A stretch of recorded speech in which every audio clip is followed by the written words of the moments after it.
코스피가 외국인과 기관 투자자의 동반 매도세 영향으로 1% 넘는 하락 흐름 보이고 있습니다. 앞서 뉴욕 증시는 연준의 채권 매입 유지와 또 금리 동결 결정으로 주요 지수가 혼조세로 마감됐습니다. 어제도 코로나19 신규 확진자가 1,000명 넘게 나오면서 정부가 거리두기 3단계 격상 초읽기에 들어갔습니다.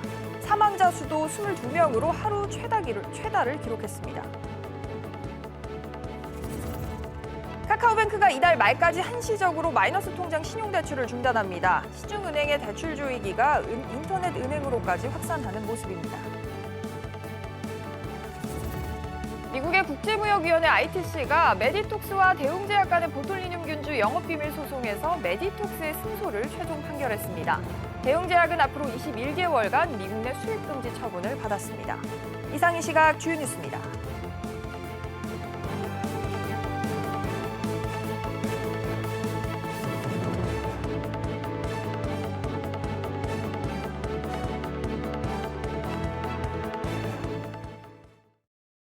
시청자 여러분 안녕하십니까? 목요일 백브리핑 시시각각 시작합니다. 오늘도 금융시장 상황으로 뉴스를 열어보겠습니다. 어제 사흘 만에 다시 최고치를 경신했던 코스피는 오늘은 오전에 하락 출발을 해서 내내 약세를 보이고 있는데요. 간밤 미국에서는 중앙은행인 연방준비제도의 FOMC 정례회의가 주요 이벤트로 작용을 했습니다. 어떤 영향이 있었는지 취재기자 연결해서 들어보겠습니다. 류정훈 기자. 네, 류정훈입니다. 우선 국내 증시부터 한번 살펴보죠. 지금 장 상황 어떻습니까? 네, 개장 직후 소폭 하락하며 출발한 코스피는 오전 중 하락폭을 더 키웠습니다. 코스피는 현재 0.97% 하락한 2,744.95에 거래 중인데요. 개인이 5,126억 원 순매수 중인 가운데 외국인과 기관이 각각 3,501억 원, 1,593억 원 순매도하면서 지수를 끌어내리고 있습니다. 국내 코로나19 확산세와 미국의 부진한 소비 등이 복합적으로 영향을 미친 것으로 보입니다. 코스닥은 0.14% 오른 940.93으로 외국인의 매수세가 몰리며 움직이고 있습니다. 원달러 환율은 60전 내린 1,093원 40전에 거래 중입니다. 네, 앞서 마감한 뉴욕 증시에서는 주요 지수들이 좀 엇갈린 흐름으로 마감을 했죠. 네, 뉴욕 증시 3대 지수는 호재와 악재가 뒤엉키면서 혼조세로 마감했습니다. 경기 부양책이 진전됐고 연준에서 완화 정책을 계속 이어갈 것이란 신호를 준 점은 호재로 작용했습니다. 하지만 이 같은 호재도 미국의 소비 지표가 크게 하락한 상황을 이겨내지 못했다는 평가입니다. 다우지수는 0.15% 하락했지만 3만 선을 지켰고 S&P 500과 나스닥은 올랐습니다. 특히 나스닥은 장중과 종가 기준 모두 사상 최고치를 또 갈아치웠습니다. SBS CNBC 류정훈입니다. 코로나19 신규 확진자가 이틀 연속으로 1,000명대를 기록했습니다. 서울에서만 400명이 넘게 나오고 사망자 수도 하루 최다를 기록했습니다. 이한나 기자. 네, 이한나입니다. 네, 확진자가 이틀째 1,000명을 넘어섰습니다. 각종 지표가 갈수록 나빠지는 분위기인데 어떻습니까? 네, 어제 하루 동안 신규 확진자만 1,014명이 나와 이틀 연속 1,000명대를 기록했습니다. 올해 1월 20일 국내에서 첫 확진자가 나온 이후 이 신규 확진자가 이틀 연속 1,000명 이상을 기록한 것은 이번이 처음입니다. 이 중 서울에서만 역대 최다인 423명이 나왔습니다.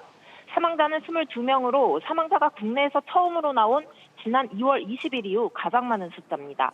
확산세가 이렇게 걷잡을 수 없이 커지자 정부와 서울시를 중심으로 거리두기 3단계 검토에 들어간 상황입니다. 네, 말 그대로 초읽기에 들어간 상황인 것 같아요. 지금 해외를 보면 백신이 시급한 상황이고 한창 접종을 하고 있는데요. 별다른 문제는 없습니까?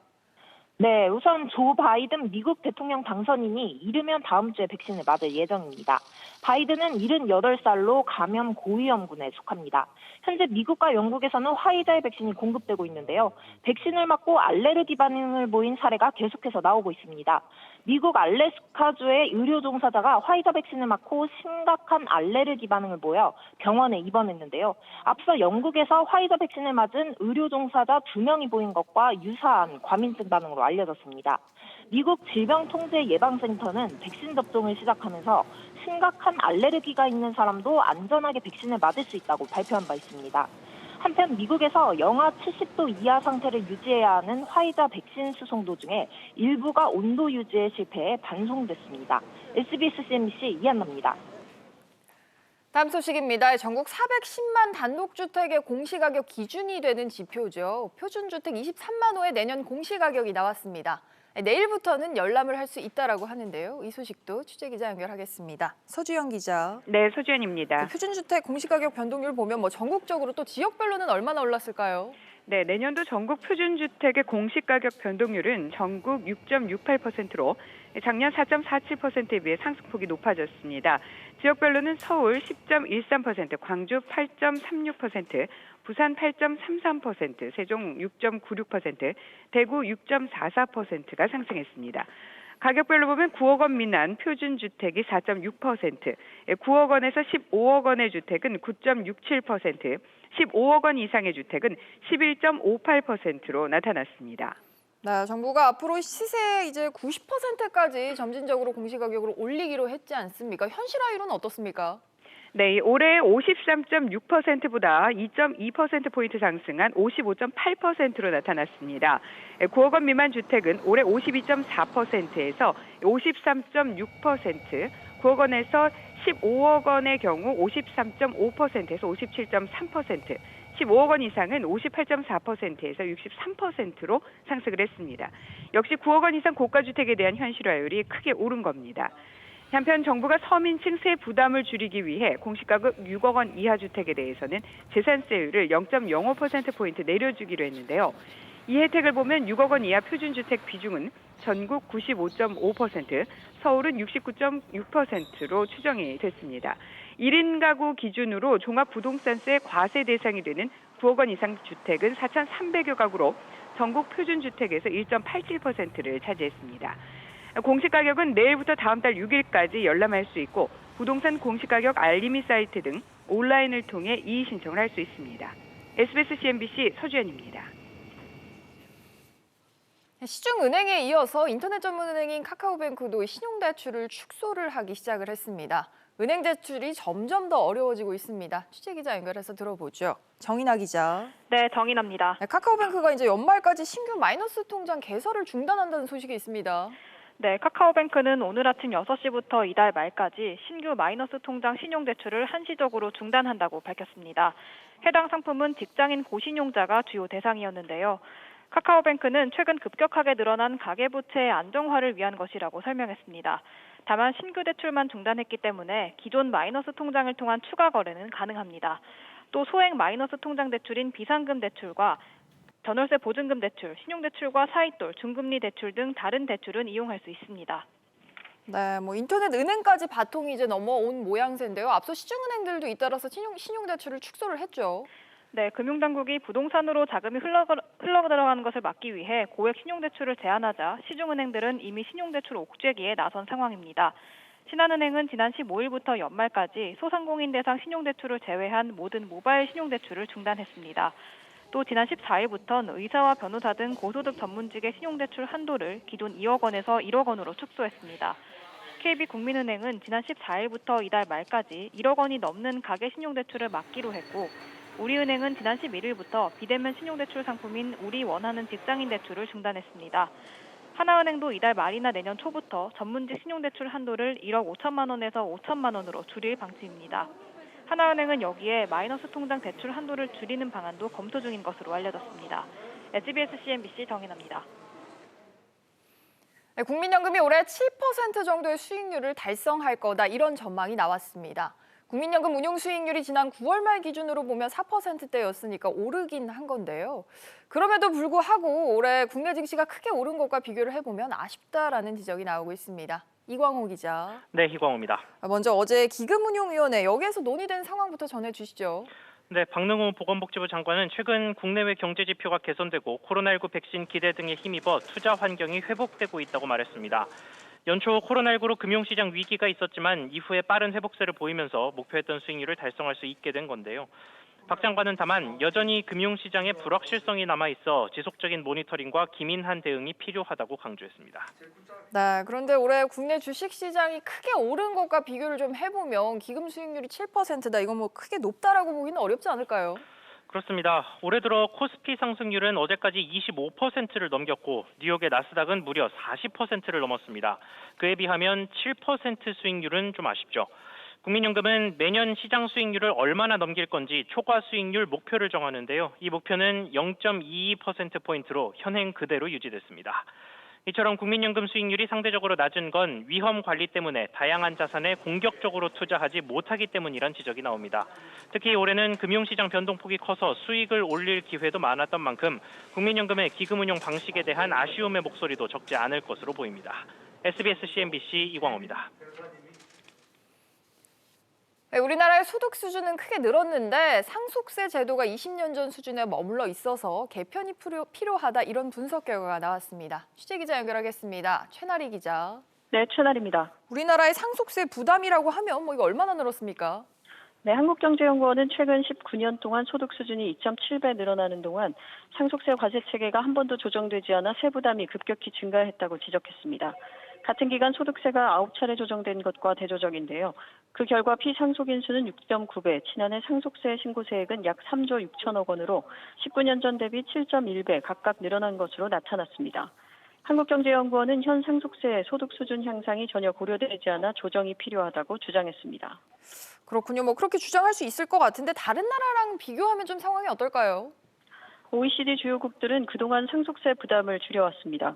이렇다 보니 현재 상속세 세율은 일본에 이어 우리나라가 두 번째로 높습니다. 다만 일본의 경우는 일반 상속세의 분할 납부 기간이 최장 20년으로 우리의 5년보다 4배나 깁니다. 오랜 기간 조금씩 나눠낼 수 있다 보니 납세자의 부담은 한국보다 훨씬 적은 셈입니다. 알겠습니다. 한경연 측에서 그러면 어떻게 좀 세금 부담을 줄여보자 이렇게 대안도 내놨습니까? 한경연은 납부기간 확대를 시작으로 세제 개편에 나서야 할 때라고 했습니다. 또 상속세는 소수의 고액 납세자에 대한 의존도가 높아 변동률이 큰 편으로 납부기간을 확대해 변동성을 낮추면 향후 국가 세수 안정에도 도움이 된다고 강조했습니다. SBS CNBC 최나리입니다. 다음 소식입니다. 전기차 배터리 양극재 업체인 LNF가 신설된 LG 에너지 솔루션의 대규모 공급 계약을 맺었다는 소식 들어왔습니다. 취재기자 연결해서 들어보죠. 전서인 기자. 네, 전서인입니다. 공급 규모라고 하면 얼마나 될까요? 네, 내년부터 2년간 모두 1조 4천억 원어치를 공급합니다. 전기차 배터리인 2차 전지 양극재 생산업체인 LNF가 어제 이런 내용의 공급 계약 체결 사실을 공시했습니다. 이번 계약 규모는 LNF의 지난해 매출액의 4배에 달하는 빅딜로 꼽힙니다. LNF는 고 허만정 LG그룹 회장의 증손자인 허재용 대표가 이끄는 기업으로 관련 소식이 전해지면서 LNF의 주가는 어제 상한가를 기록하기도 했습니다. 네, 이렇게 양극재가 대규모로 필요하다라는 걸 보니까 LG 에너지 솔루션도 대규모 좀 신규 수주가 있는 것 같습니다. 어떻습니까? 네, LG 에너지 솔루션은 연구 개발을 통해 기존 NCM 배터리에 알루미늄 물질이 추가된 NCMA 배터리 개발에 성공했는데요. 이 제품은 양극재 내 니켈 함량이 90%가 넘는 것이 특징입니다. LNF는 이 NCMA 배터리의 양극재를 공급할 예정입니다. 전기차 배터리는 양극재 내 니켈 함량이 높아질수록 에너지 밀도가 높아져 전기차 주행 거리가 늘어납니다. 하지만 그만큼 폭발 위험도 커져서 고도의 기술력이 필요하다는 분석입니다. 업계에서는 내년 하반기부터 LNF의 양극재로 생산된 배터리가 LG 에너지 솔루션이 신규 수주한 테슬라 전기차 모델 Y에 탑재될 것으로 전망하고 있습니다. SBS CNBC 전서인입니다. 자동차 관련 소식들도 연이어서 전해드리겠습니다. 한국GM 노조가 두 번째 임단협 잠정 합의안의 조합원 찬반 투표를 진행을 합니다. 쌍용자동차의 경우에는 600억 원 대출금 상환에 대주주 마힌드라가 나설 것으로 보이는데요. 경영 정상화 갈림길에 선 자동차 업계 소식들 하나하나 짚어보겠습니다. 윤성훈 기자. 네, 윤성훈입니다. 네, 우선 한국GM부터 가보죠. 노조의 조합원 투표 시작을 했습니까? 네, 그렇습니다. 한국GM 노조는 아침 7시부터 찬반 투표를 시작했습니다. 내일부터 이틀간 투표를 진행한 뒤 내일 오후 개표를 진행합니다. 앞서 마련된 한국GM 노사의 임단협 잠정 합의안은 조합원 찬반 투표에서 부결된 바 있습니다. 네, 앞서는 부결이 됐었고요. 이번 합의안에는 어떤 내용이 담겼을까요? 네, 새로 마련된 잠정 합의안에는 회사가 노조를 상대로 제기한 손해배상 소송을 취하하는 내용이 담겼습니다.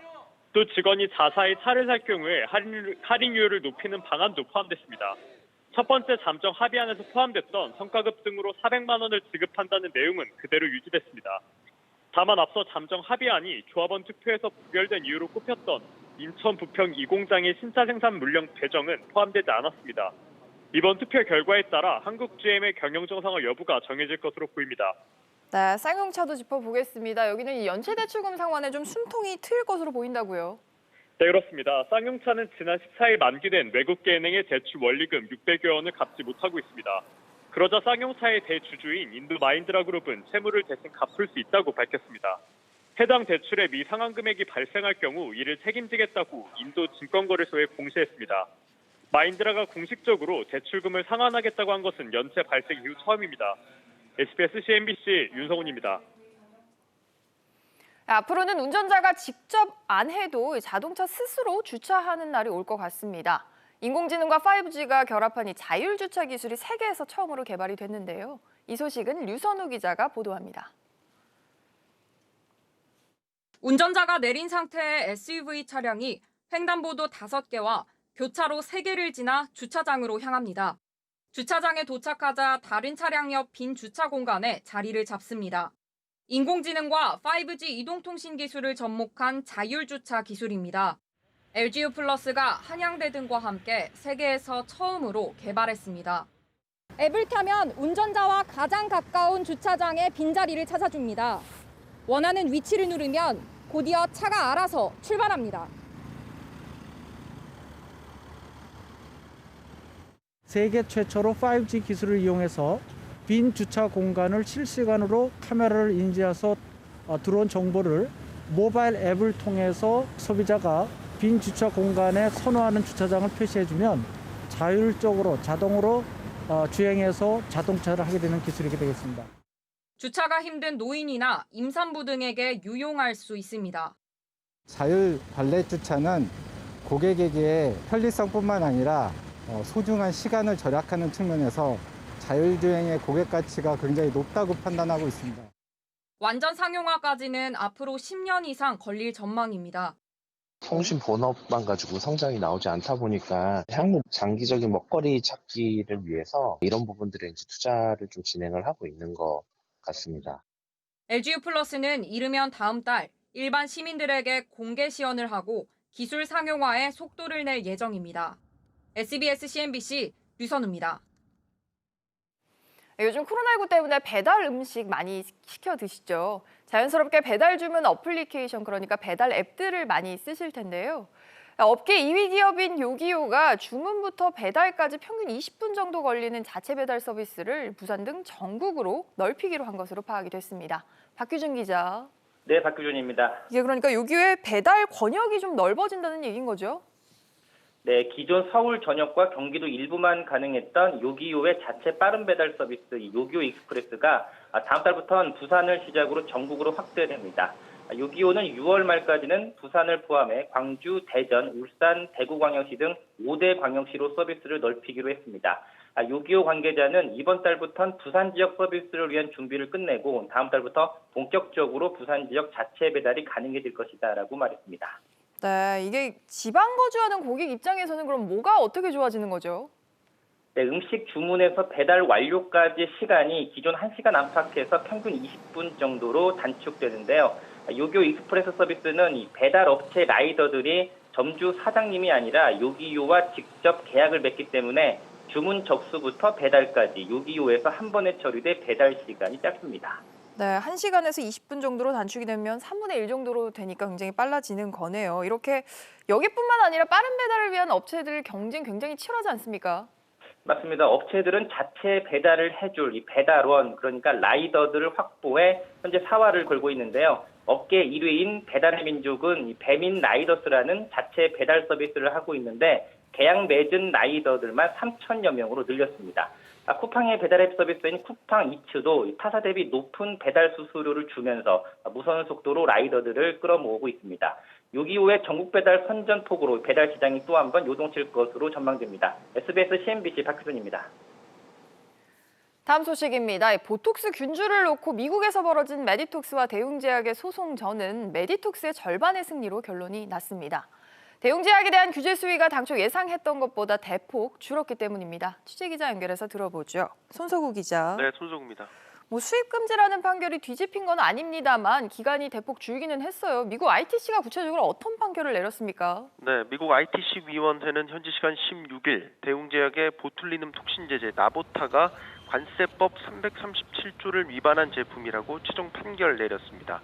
미국 관세법 337조는 특허권이나 상표권, 저작권 등의 침해와 관련된 불공정 무역 관행을 다루는 제재 규정입니다.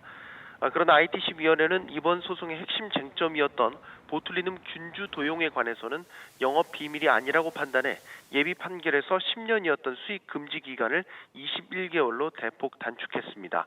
ITC 위원회의 최종 판결에 대해 미국 대통령은 60일 이내에 승인 또는 거부권을 행사합니다.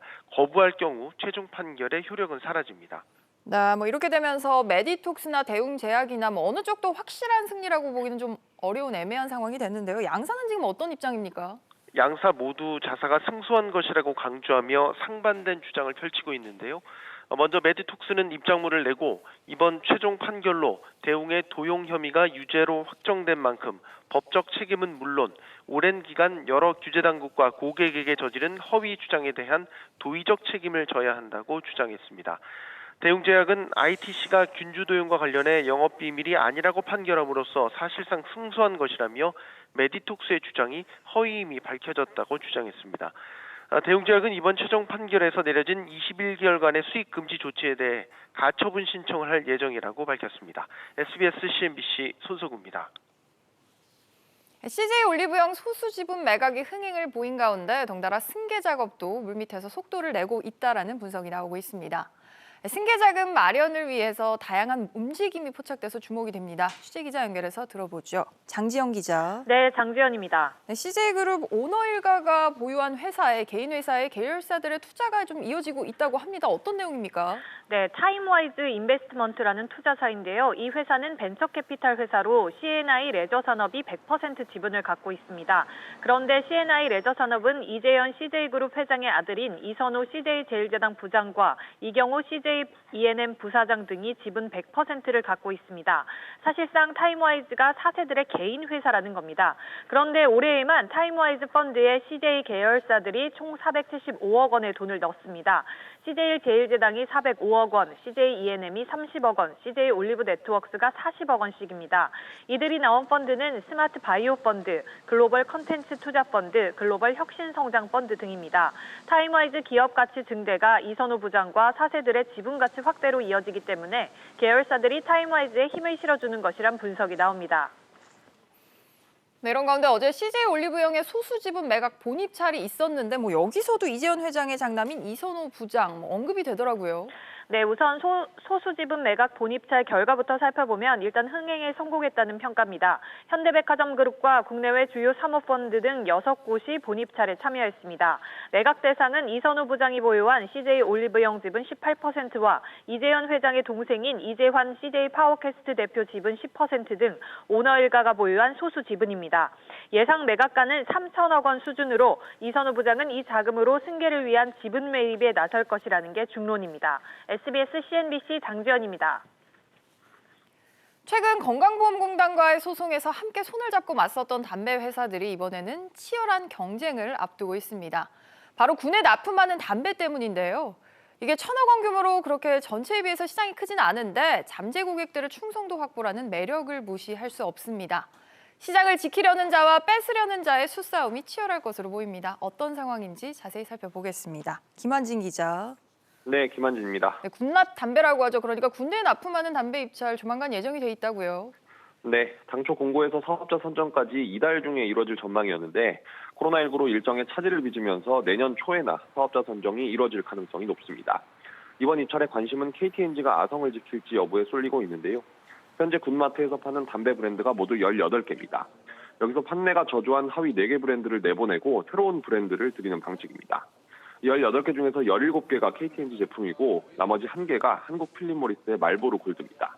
근데 말보로 골드는 판매량이 상위권이라 사실상 KT&G 제품 4개 탈락이 유력한데요. 이 4자리를 놓고 담배 3사인 KT&G와 한국 필립모리스 그리고 BAT 코리아의 경쟁이 불붙을 것으로 보입니다. KT&G는 다른 제품을 내세워서 자리를 뺏기지 않겠다는 입장이고 BAT 코리아는 대표 브랜드 더닐 등으로 입찰에 뛰어들 예정입니다. 네, 최종 승자가 누가 될지도 관심이 쏠리네요. 더불어서 이 관련형 전자담배가 또 군마트에 들어갈지가 관심사라고 합니다. 네, 한국 필립모리스가 관련형 전자담배 히츠 납품을 준비하는 것으로 알려졌는데요. 지난해 납품을 시도했다가 불발이 되면서 올해 다시 도전할 것으로 보입니다.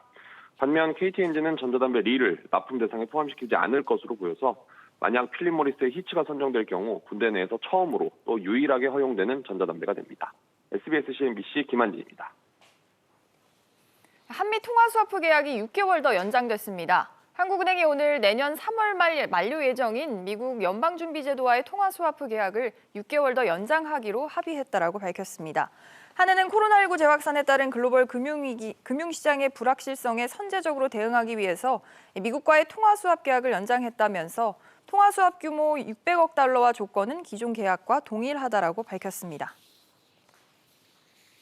서울 강남 순환 도시고속도로의 매헌 지하차도 과천 방향 2개 차로가 오는 19일 오후 2시부터 전면 개통됩니다.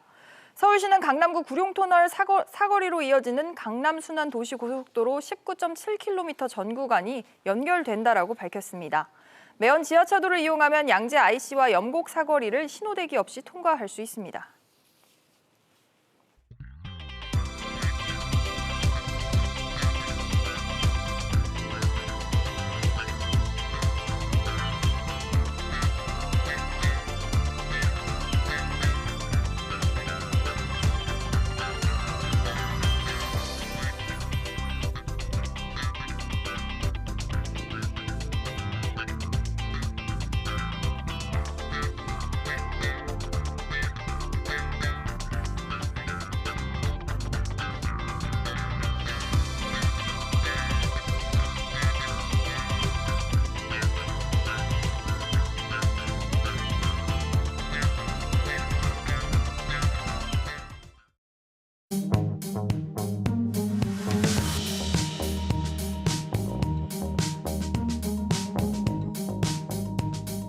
안녕하세요. K웨더 공기진흥센터에서 전해드리는 대기오염 예보입니다. 오늘은 전국이 대체로 맑다가 차차 구름이 많아지겠고요. 낮부터는 추위가 점차 풀리겠습니다. 다만 내일까지 일시적으로 기온이 오름세를 보였다가 모레부터 다시 추워지겠습니다. 급격한 기온 변화에 감기 걸리지 않도록 조심하시고요. 오늘 오후 중서부를 중심으로는 초미세먼지 농도가 한때 나쁨 단계까지 오르며 공기가 다소 탁하겠습니다. 오늘 중국 산둥반도 부근에 위치한 고기압의 영향을 받아 대체로 맑다가 차차 구름이 많아지겠고요. 오후에 중서부 지역은 국내외에서 발생하고 유입되는 대기오염 물질의 영향을 받겠습니다. 따라서 WHO 기준으로 서울, 경기와 충청도는 초미세먼지 농도 한때 나쁨 단계를 보이겠고요. 환경부 기준으로는 전국이 보통 단계를 보이겠습니다. 자세한 시간대별 미세먼지 예보를 살펴보면 중서부 지역은 오후 9시까지 미세먼지 농도 보통 수준을 보이다가 오후 9시 이후에 한때 나쁨 수준까지 오르겠습니다.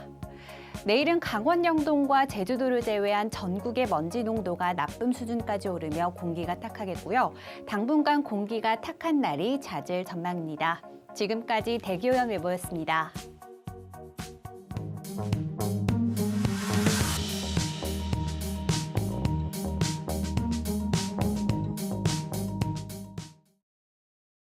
잠시 뒤 오후 2시부터는 내년도 경제정책 방향 특보가 이어집니다. 코로나19로 여전히 우리 경제 전반에 어려움이 이어지는 가운데 내년도 경제 성장률 전망치는 어떨지, 위기 돌파를 위한 정책적 해법은 뭘지 궁금하실 텐데요.